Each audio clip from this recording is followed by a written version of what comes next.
Finally, I've reached 10,000 kilometers with my Honda Transalp 750. I wasn't expecting that after 1 year, now I have a different bike. 1 year ago, I bought a Honda Transalp 750, but what you have behind me is not the same bike I've bought 1 year ago, and I'm gonna explain you why. Be prepared because this will be the most comprehensive 10,000 kilometer owner's review of the Honda Transalp 750. I've gathered all your questions, I've gathered all my experience and all your feedback from the Facebook group, and we're gonna put everything in this review. I'm gonna make it as honest as possible. I'm gonna structure it so you will be able to follow what's in your interest. I was waiting for this bike for more than 3 years, and when I saw the news, when I saw at EICMA that this bike will be released, I was so thrilled. I was waiting for it, and I bought it 1 year ago. After 1.5 years and 10,000 kilometers, I have basically a new bike. I'm gonna detail how I was able to upgrade my bike, how I was able to transform my bike, because today my Honda Transalp is a different bike. It's a total different bike, starting from the power delivery, starting from the ergonomics, starting from the comfort, from the suspension, from the behavior of the bike. The behavior of the bike now is totally different, and I'm gonna explain you why and how everything was changed. Most people consider this bike more like an on-road bike, more like a street bike, and with some capabilities of light gravel. But the purpose, I bought this bike with the purpose to explore more and more off-roads, to be able to enjoy the nature more than I did before with my previous Honda NC750X. And this was not my purpose to upgrade the bike in such a manner that I cannot even recognize it. I don't even recognize my bike which I bought 1.5 years ago. This was not my purpose to upgrade it in such a manner, but it just happened. And I can say that in 10,000 kilometers, I've already changed the... I've changed the oil 2 times, I've changed the air filter, I've made a remapping, I've changed the exhaust, the suspension, I've upgraded with some protections like crash bar, skid plate, hand guards, also some navigation with some features available. So far in 10,000 kilometers, I haven't encountered any issue with the bike in terms of mechanical issue or engine or something that could bother. Many people claimed, or many people had some problems with the dashboard, with some numbers from the dashboard in terms of fuel consumption. It was some let's say some faults on the display of the dashboard. But fortunately, it was not my case. I saw some people on Facebook group with plenty of issues with the dashboard, with the fuel consumption indicating curious numbers like 399 liters fuel consumption. But happily, I didn't have any issues so far in 10,000 kilometers. As I mentioned since the beginning, our Facebook group dedicated to the Honda Transalp is an amazing platform from where you can take your information regarding the Honda Transalp, regarding the experience and the feedback of other owners. And you can check it out because on this Facebook group I found quite a lot of interesting stuff, starting with some of my accessories, starting with some tips and tricks regarding this bike, and we're gonna put everything in this review. So as I purchased the bike, I was very happy at the beginning. I started riding and I start to improve the bike step by step. It was not my purpose, or it was not my purpose since the beginning or since the purchase to have this racing machine which I have right now, but I took it step by step. And when I had the opportunity to upgrade the bike, I just did. The upgrades on the bike, they were according to my riding needs. They were according to my riding desires. And as mentioned, I wanted to explore more and more terrain. So at the beginning I started with upgrading my seat.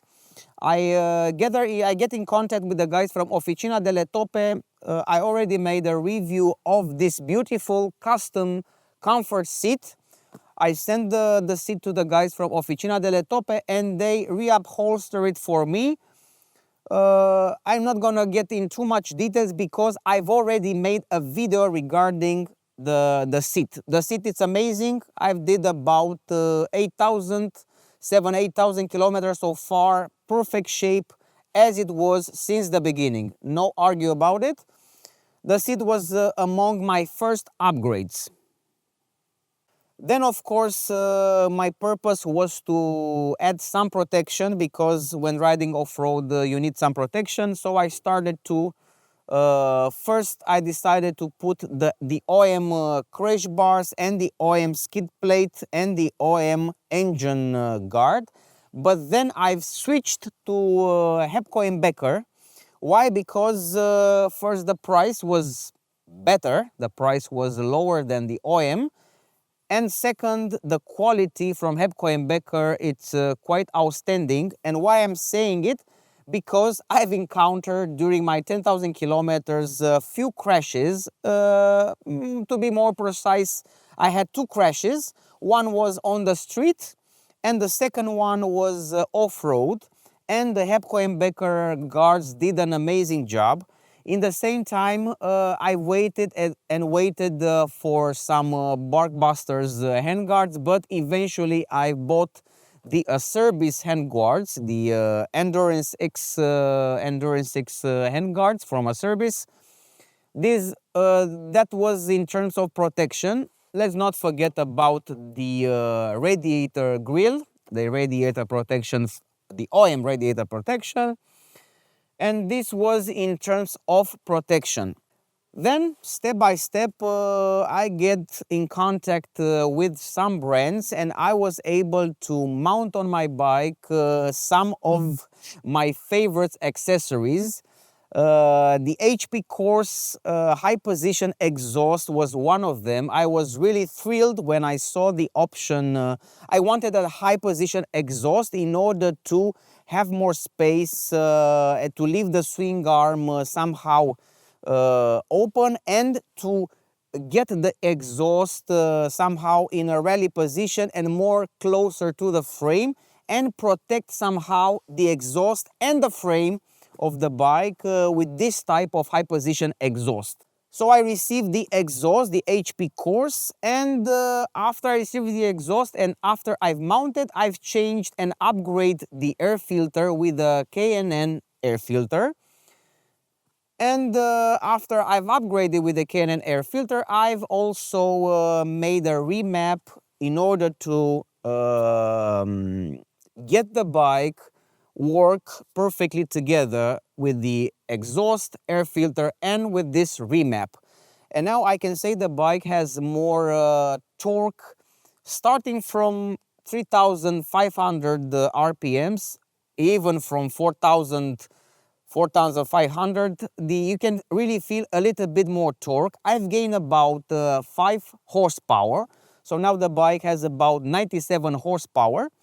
Because I'm planning and I planned to ride more off-roads, I've changed the tires. These are Mitas Enduro Trail XT Plus Dakar version.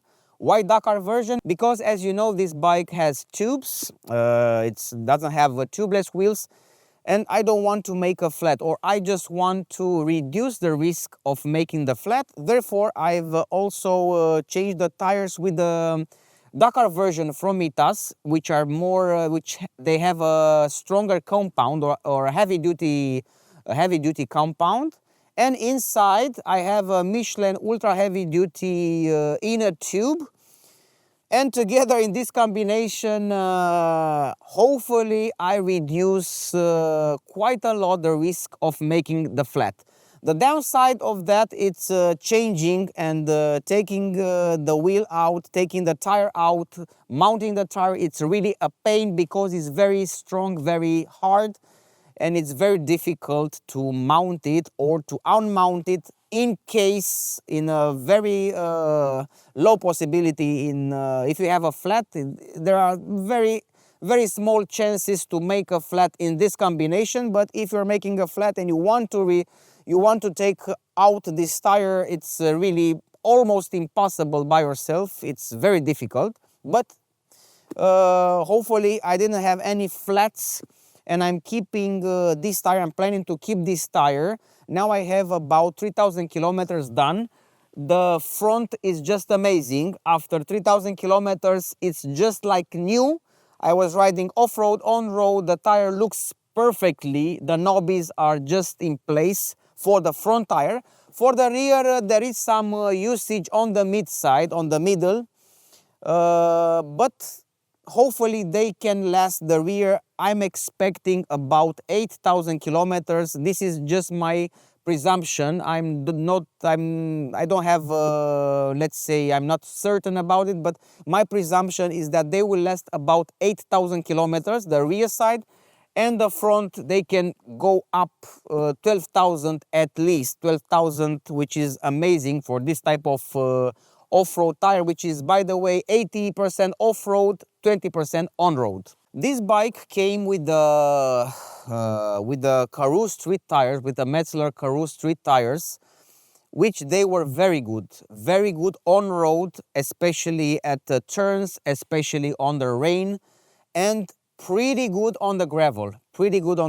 I was riding about 6,500 kilometers with them, and I was very pleased that the bike came from the factory with these tires. They have inside very thin inner tube. The tubes are very thin, but I'm just keeping those tubes for spare in case I need it. So what else? On this bike I have also rally foot pegs. I bought the rally package, which includes the quick shifter, rally foot pegs, this radiator protection, skid plate, and the engine guard. Now I have, as mentioned, the Hepco Embecker. Of course I kept the quick shifter, which is, by the way, amazing. And I kept also the radiator protection, the OEM radiator protection. Another extra accessories are the navigation, the CHIGEE navigation, which, by the way, was the best, so I kept it on the bike. One of the best dashboard cameras I've tested this year. The CHIGEE, I kept it on the bike. My last, one of the last accessories which I've mounted is the Dylan's rack, rear rack, which looks, by the way, just amazing. I've already made the video tutorial and the video review of this rack. Another accessory which is very important, especially now in autumn, I've installed the heated grips. I was really in doubt if I will purchase the heated grips, but I said, okay, let me give it a try, because the OEMs are very clean. You don't see any extra buttons like you see on the Oxford ones. So I said, okay, let me give it a try. And I can say, because I ride it even this morning, I came at 6 a.m. in the morning to film, and it was there were about 3 Celsius outside. And the heated grips did an amazing job. I mean, it's barely impossible to ride at maximum. They have five lines at maximum setting. It's really impossible to ride at 5 because they will burn your hand. They are very, very strong and very useful on the cold mornings. Last but not least, one of the most important upgrades which I did on my bike is the suspension. I've received from SESTAMARCIA, a company in Italy with an online shop, I received an important suspension upgrade, an off-road suspension upgrade, Andreani cartridge for the front and Öhlins racing shock absorber for the rear. I'm not gonna get too much in detail about this suspension, because I've made a couple of video reviews already with the suspension, and I just want to tell you that with this suspension, the bike now, it's a total different bike. Many people, they were saying, okay, this bike, it's okay, it has plenty of power on the street, but the stock suspension is very soft. You cannot do off-roads.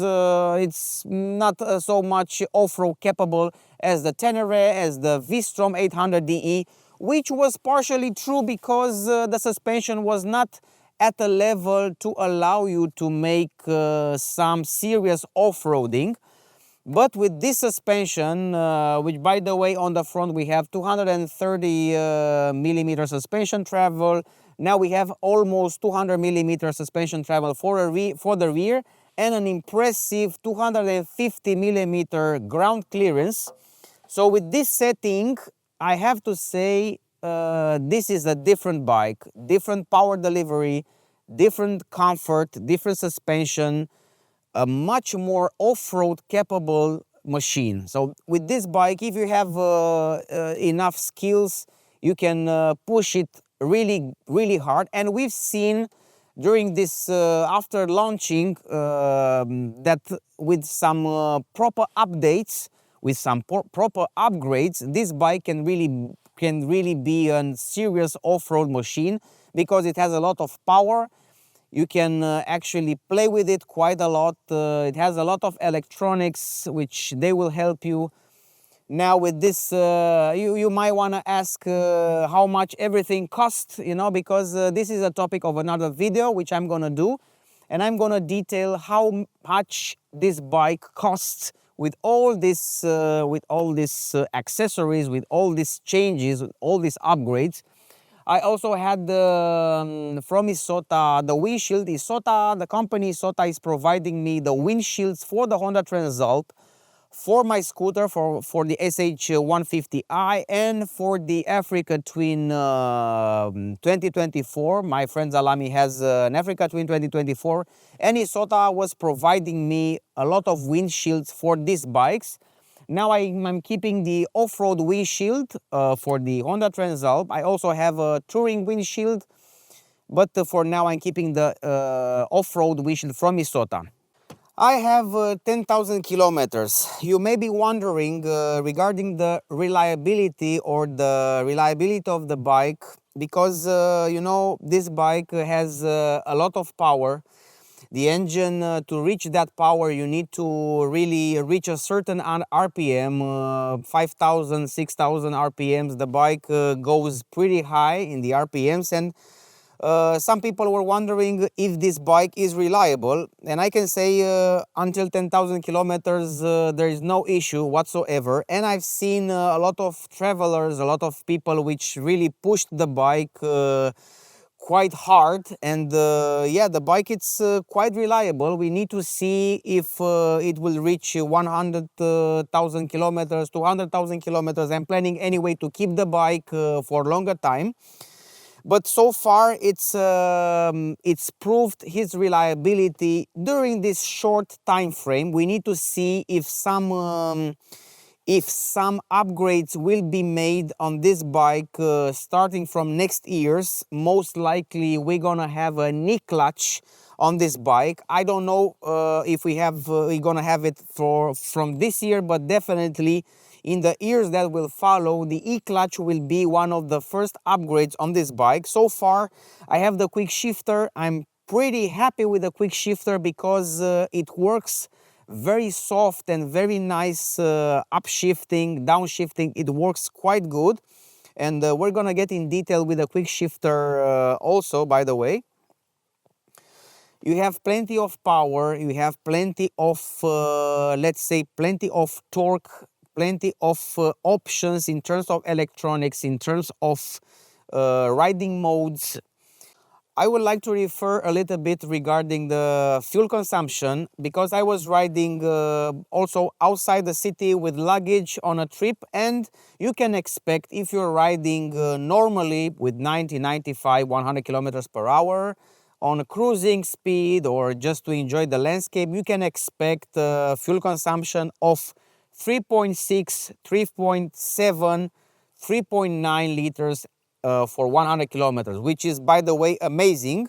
And I've tested this bike even with the new setup, even with the new tires. The fuel consumption stayed at about 3.7, 3.8 liters per 100 kilometers. I repeat, only if you're riding 90, 95, just to enjoy the landscape.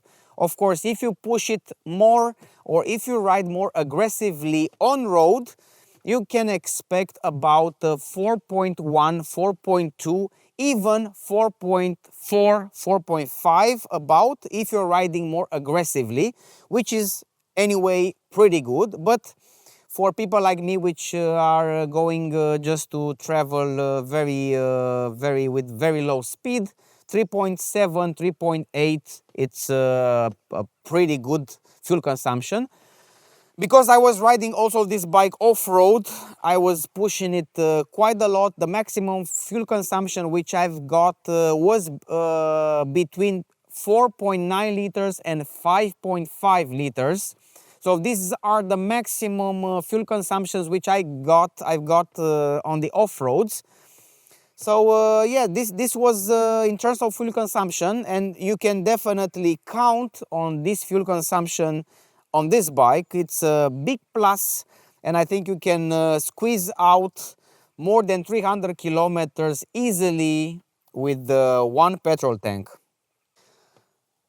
When you purchase a bike, you should think first about if you can afford also the maintenance of the bike. Usually you're just thinking, man, I bought the bike and that's it, but the bike has a maintenance cost.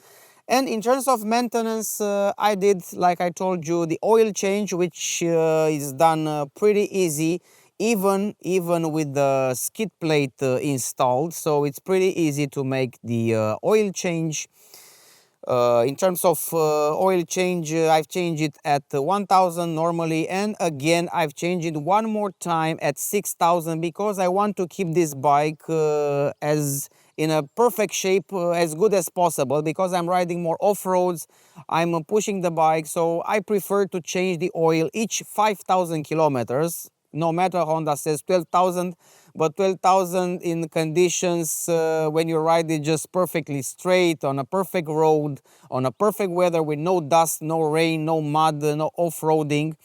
But I can highly recommend because, yeah, 4 liters, about 3.9, 4 liters is nothing compared to making the engine last for longer, because I would like to enjoy the engine as much as possible. So in terms of maintenance, the oil change is done pretty easy. I didn't change the brake pads, it's not the time yet. They have plenty of meat also from the front and rear, but it's very simple to change them. We're reaching to the biggest issue of this bike in terms of maintenance, which is the air filter, which I've changed. And when I look before I start to change the air filter, I thought, man, this is impossible to do it. This is very difficult. Many people were complaining about the air filter maintenance. But after I did the maintenance, after I saw how it is, I don't find it so impossible. Of course, you're gonna find on my channel the complete tutorial with the air filter change. It's already done on my channel. You can check it out. And after I see it, after I change it, didn't seem such an impossible job to do. You can spend about 45 minutes, an hour. If you're very fast, you can even make it in half an hour. Someone comment on that video of replacing the air filter that the purpose of positioning, Honda thought to position its air filter under the fuel tank because of the air box. The air box, it's quite big. The engine has a lot of power and a big air box, and in order to have this big air box, they thought that a big air box will fit better under the tank than under the seat, and the airflow, it's much better when you have the air box position and the air filter position under the seat. Bigger air box, bigger air filter, more air is coming, more power. So for the engine of this displacement, for 92 horsepower, now it has 97 horsepower, for a 92 horsepower bike, Honda thought to put the air filter and the air box under the fuel tank rather than under the seat. I'm just thinking if they would have placed it under the seat, they would they will not be enough space, or the airflow will be modified, and we will not be able to have such a powerful bike, or such a powerful bike for this middle range adventure segment. Also, removing the plastics. We remove the plastics quite a lot when we put the hand guards, when we put the power outlet, when we put the navigation. We remove quite oftenly the plastic, the fenders. They are quite strong. They are easy to remove in terms of maintenance, because we're speaking about maintenance, and you need to work on some parts, or you need to install some gadgets when we install the heated grips. So removing the panels, removing the fenders, it's done quite easy. They are quite resistant. The pins are quite resistant. So this bike, it's very nicely built. It has a very good quality.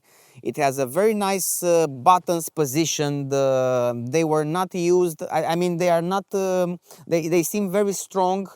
They are Honda build quality. The Honda build quality in terms of positioning the buttons, in terms of the quality of the buttons, every details. I mean, every detail on this bike seem with purpose created. Many people have asked me, how is it to ride with the passenger? Has enough power? There is enough, enough room for takeovers. I haven't ridden this bike with passenger, only with luggage. The luggage was about 12 kilos, maximum 12 kilos. So I don't know how it is to ride this bike with passenger, but I saw quite a lot of people riding this bike with passenger. I don't have this experience because I bought this bike to ride it alone with luggage, and that's it. So in terms of passenger riding, I don't have any experience. You can maybe expect, but I don't think there is a problem considering the power of this bike and the weight of this bike, because it has 208 kilos wet with all the liquids, including the fuel tank full. So yeah, it's a pretty nice weight, pretty good weight. Now I'm very curious, and I will make this test to see now how much this bike weighs with everything which I placed here, with all these crash bars. I removed some weight from the rear rack.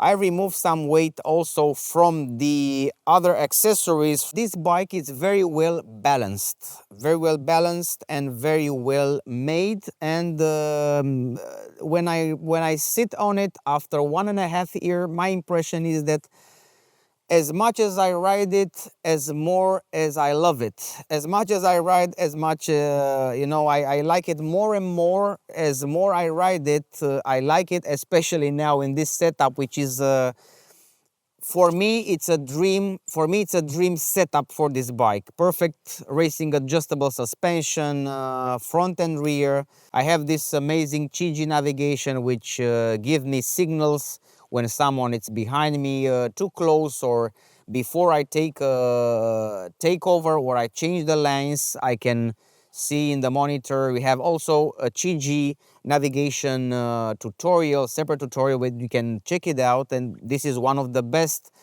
dashboard cameras, dashboard navigation cameras on the market, and I highly recommend. There is a link in the description.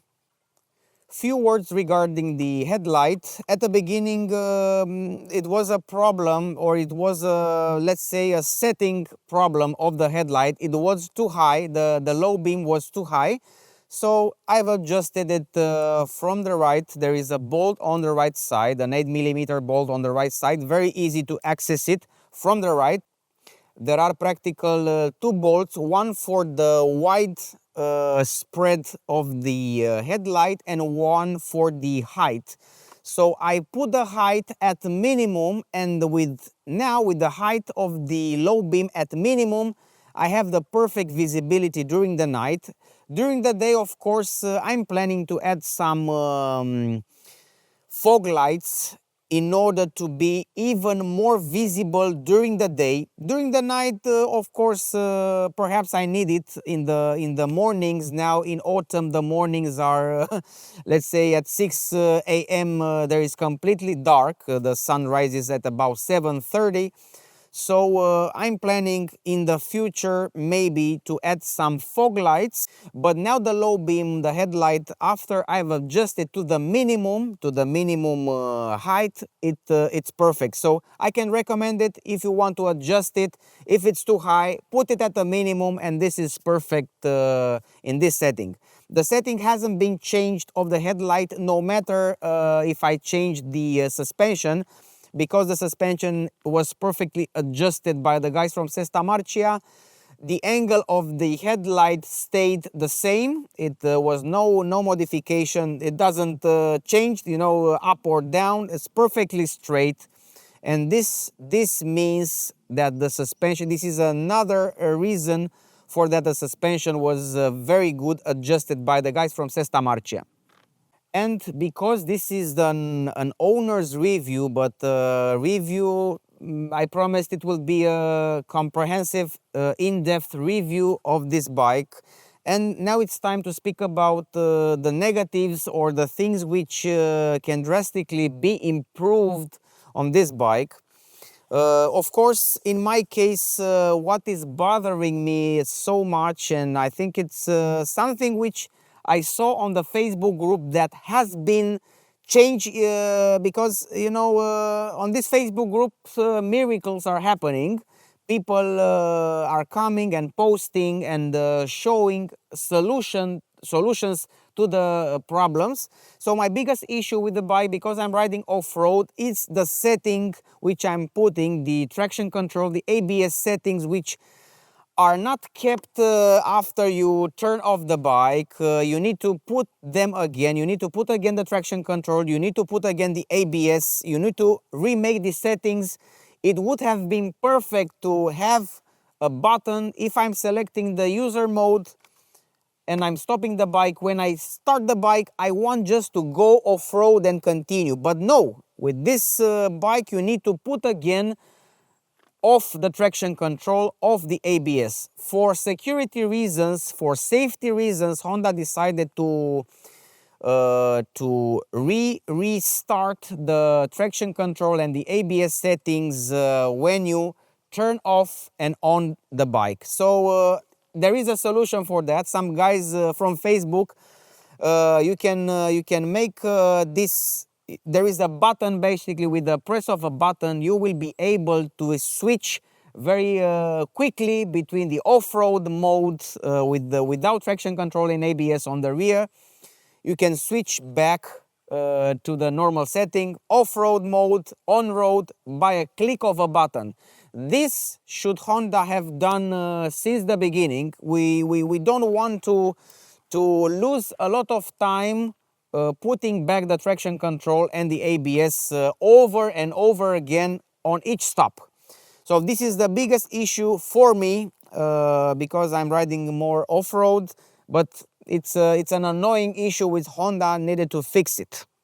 Another, let's say, things to be improved, or something which I didn't like, is the quality of some original Honda accessories, starting from the OM handguards, from the OM protections, plastic protections, starting from even from the crash bar, even from the central stand. I didn't have a problem with the central stand, but many people have problems with rust on the central stand.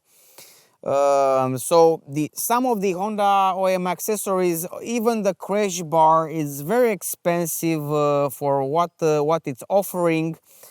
The crash bar of the Honda Transalp, the OM, it's not so strong, and it's basically considered, the crash bar, the OM crash bar is considered only a fog light support, or a place where you can hang the fog lights, not a crash bar indeed. This Hepco and Becker, it's a crash bar, because I crashed it 2 times on left and right side and have protected my bike. But you know, except the quick shifter and the rally foot pegs, The other Honda accessories, especially in terms of protection. Okay, good accessory was the radiator protection, the radiator alloy protection from Honda. It's quite good, was quite good. So except this radiator protection, rally foot pegs and quick shifter, the rest of the OEM accessories, even the power outlet, it has only 2 amperes. You have another USB-C charging on the rear, but it's very difficult to access. You need to take off the seat, put a cable, and somehow underneath charge an external battery or another battery as accessory. Another thing which I didn't like from the standard bike, and I said it at that time, was the standard seat. The standard seat has a defect, and not only at my bike, I saw it in whole Europe. It was that rankle on the middle, which was since after a couple of rides, it was a big rankle on the middle of the seat. It was so annoying, it's so frustrating when you buy a new bike. You expect at least the seat to be in good shape after a couple of rides, or at least 1 year, 2 years of usage. I didn't have any issues with the previous seats from a scooter or the bike, which I had before. But the original seat for the bike was quite a disaster in terms of comfort and in terms of quality. That's why, that was the reason for that I did everything I could to change. The first accessory which I wanted to change at this bike was the seat. Another, let's say, disappointment. It was not a very big disappointment, but it was a disappointment, was the stock suspension of the Honda Transalp in terms of comfort and in terms of adjustability. We had only preload adjusting on the basic Honda Transalp suspension, and it was quite frustrating to not be able to change on the bike some parameters like compression or rebound, because I felt the rebound was pretty harsh on the suspension. It was very difficult to find the right preload setting for off-road, for let's say for 50-50 ride, or for on-road off-road. If you're gonna make the preload pretty stiff, you could ride it on-road, but you need to change it again on the off-road. So the standard suspension, pretty disappointing, and especially after I started riding off-road and I saw that it was it was bouncing, the bike was bouncing quite a lot. It was not so stable at high speeds. The rear was bouncing pretty much. It was very, very hard. I just checked the preload. I increased the preload because I was riding with the cargo bag and with some luggage. But in terms of comfort, in terms of rebound, it was a disaster. Even at some small potholes, you can feel the feedback in the handlebars when riding on the pavement. Because in my country there are not perfect roads everywhere. So I felt the front stock suspension very stiff and with a pretty high and pretty aggressive rebound on the handlebar. On my settings, I had my suspension set it up at the front, the standard front suspension was set up at 11 out of 15, and I found it, you know, pretty too much feedback on the handlebar, and the bike was definitely not so stable when I was riding off-road, especially after speeds like 40-50. Something which I found quite annoying at the beginning, especially after I've ridden the Suzuki V-Strom 800DE or the Yamaha Tenere 700. Since the beginning, I've noticed that even with the lowest power setting, 1 out of 4, and when I was riding off-road, I felt that the first gear was pretty hard. I mean, pretty brutal when I compare it with the Suzuki V-Strom the 800DE or the Yamaha Tenere. I wanted a little bit more smoother acceleration, especially the first and the second gear. Now, after I did this upgrades, after I did this remapping, after I changed the exhaust and the air filter, something has changed a little bit on the acceleration. It's more linear, it's not so brutal, it's more linear. The acceleration in general is more linear, it's not so brutal. The acceleration now, after these changes, after this changing the exhaust, the air filter and remapping, now I have a more linear acceleration, a more refined acceleration, starting from the first, second gear, and especially after 3,500 RPMs. You can really feel the bike. The bike, it's more, you know, you can connect more with the bike in terms of acceleration. You can push the bike and you feel right away the power. You don't have any gaps. You don't have any misfire, which is coming from the acceleration when you brutally accelerate. When you need the power is there. Even at very low speeds, even when I'm riding off-road. In terms of design, the biggest minus of this bike, I saw it, but then many people were discussing about it, is the design of the headlight, which is pretty similar with the one from the XCB 500X. The one from the NX 500 looks much better than this one, so maybe as an upgrade. There are some guys which are making rally towers. I'm just thinking, you know, just to replace this ugly design of the headlight. You have some possibilities. Either you put some sticker and maybe some headlight protection, plastic headlight protection, or some metal headlight protection, and maybe you have an aggressive look of the headlight. Or either you change the complete headlight with the tower, custom-made tower rally headlight. This is the bike. This is how it looks now. It's a total different bike than it was 1.5 years ago. I'm really happy that I was able somehow to reach with this bike at a certain level in terms of accessory, in terms of modifications. I'm really happy that I've worked not only on the bike, but on myself, on my off-road trainings, because I made some episodes with off-road training. You might want to check them out. And I'm trying to, I'm trying to develop my skills accordingly to the bike's capabilities. But now I feel much more connected with the bike. I feel much more comfortable riding this bike off-road. On-road, it's a pleasure. Off-road has become really an enjoyable ride with this setting, with this suspension. Now the suspension has a perfect compromise with the on-road, off-road riding. I was riding before, as you saw on my previous videos, I was riding a hard terrain with a lot of potholes, a lot of deep potholes, deep slopes, and of course there I have to change the rebound. I didn't change any setting so far at the suspension because I wanted to see, I want to know the bike, and I want to develop the skill of recognizing what to change and how to adjust the suspension. Therefore, I want to ride more and more. I want to learn what type of setting do I need in order to have a perfect ride. What setting do I need maybe for a specific off-road terrain?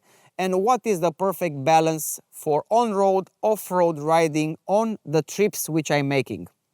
The question is, after 10,000 kilometers, why would someone buy a Honda Transalp 750 instead of Suzuki V-Strom 800E of Yamaha Tenere? What I think the advantage of this bike, it's the price range and the value for money which you can get. Nowadays, you can even find this bike at some promotion. Some dealers, they have some promotion of this bike, and you can even purchase this bike at a price of about 10,000 euros or below 10,000 euros. So usually the price of the bike, it's 11,500. This is the official price. But I think with some luck, you will be able to buy this bike either second-hand, or you can buy it as new with a price of about 10,500, I would say. And the big thing of this bike is that with another, let's say 2,000 euros, you can buy the basic accessories for this bike, and you have a perfect balanced bike in terms of power, because the competitors, they have less power on the bike. The V-Strom, it's very heavy. It's a very good machine, very nicely packed from the factory. But this one has more power, it has more versatility, it has Honda's reliability, and it's more customizable. And this bike, it's, you know, for this bike, the sky is the limit in order to customize it, or for customization, as you already saw how much we did on this bike. But you know, if you want the Tenere, if you want a basic bike just to go more off-road, from the factory, yes, the Tenere, it's much better bike off-road since the factory. And Honda should offer a rally Transalp or an off-road option for the Transalp. Why not? Tenere has a lot of, you know, the engine of the Tenere, it's so versatile, and the Tenere itself has so many versions of Tenere 700. There are plenty of versions of Tenere 700. Why not to have the same for the Honda Transalp? Why not? We can have a rally version of the Honda Transalp, we can have a street version of the Honda Transalp, we can have, let's say, adventure. Why not? We can have, for specific price ranges, we can have multiple options for the Honda Transalp. But Honda didn't decide to make it like this.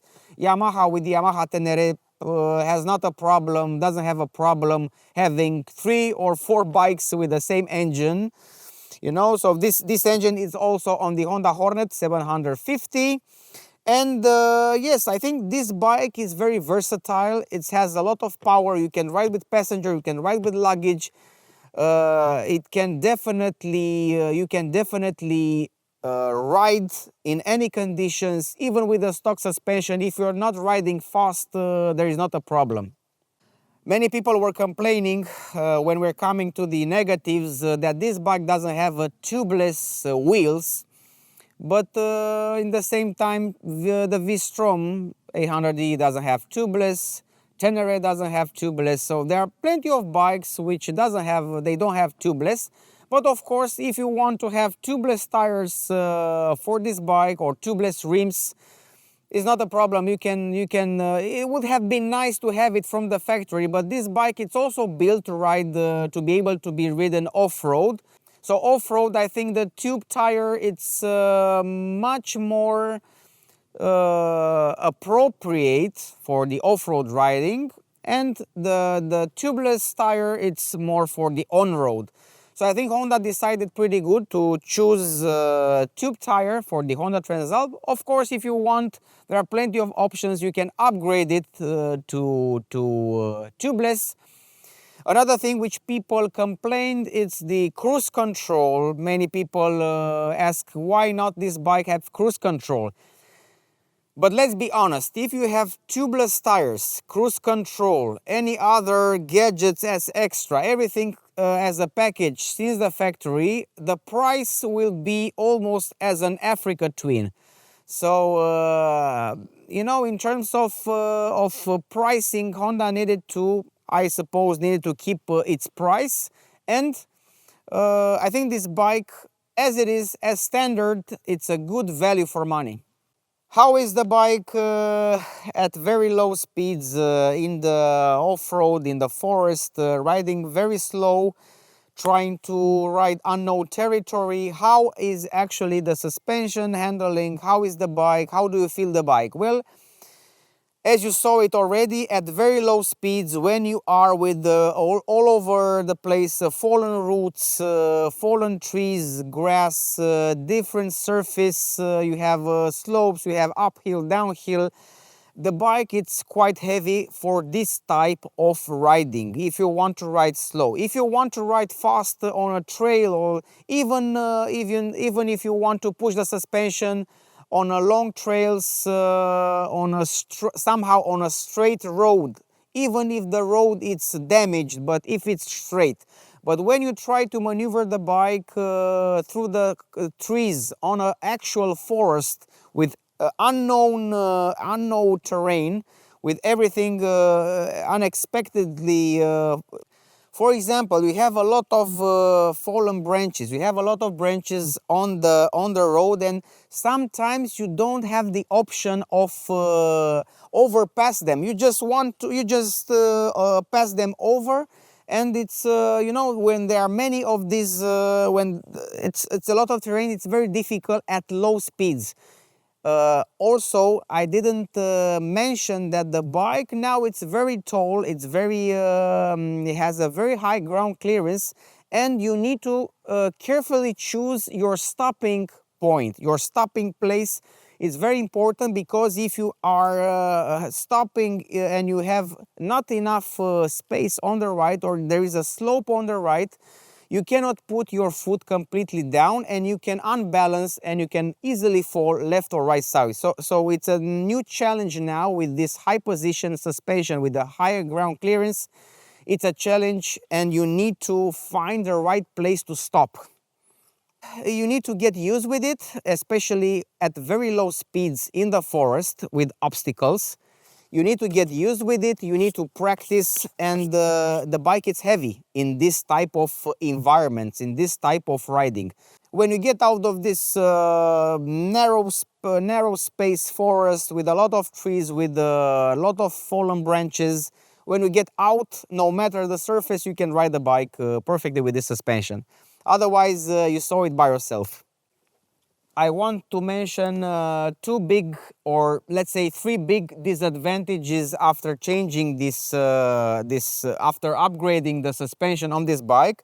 Now that I have a higher ground clearance, I'm very difficult on reaching the surface with my feet. I'm actually barely touching with my toes, so I need to be stable with one foot on the surface completely, and the other one is lifted on the foot peg.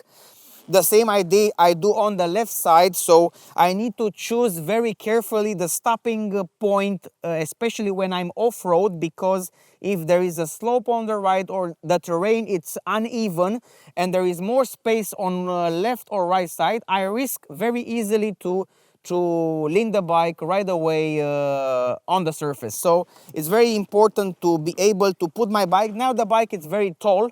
I'm 180 meters height, and the bike, it's very tall now. So instead of bouncing with my legs left and right, I would prefer to keep the foot on the ground. As you see, I still have an angle of 5-10 degrees on my knee by making this technique, and the bike, it's more stable. I have the bike more stable, I am able to control it, but you need to choose carefully off-road the stopping point.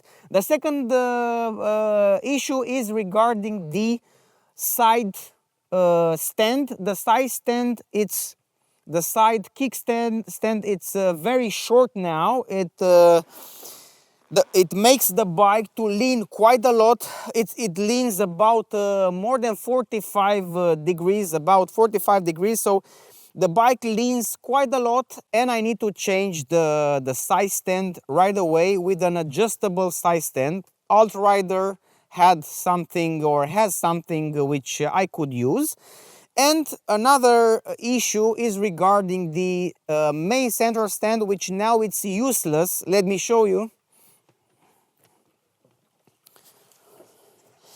No matter if I put, look, I put this side stand, I put it even on the pavement, but the side stand, it's useless, because now the rear wheel is not spinning, the rear suspension falls, it has quite a lot of travel, and I need either to remove the center stand, either to make it, custom make it longer. If you have a solution for this this problem regarding the main center stand, just let me know. But now the main center stand, it's not useful anymore. Although I could find let's say a plate or a wood of, let's say I need at least 5 centimeters, 10 centimeters wood plate in order to put it there and have some space for the rear wheel to spin. Now it's impossible. Even on the pavement, the main center stand has become useless, you know. So these are the 3 disadvantages. But when I look at the benefits, when I look at the comfort, when I look at the off-road riding, when I look at the setting, the adjustability and everything, I think the benefits of this suspension upgrades are much more, or there are many more benefits than the disadvantages.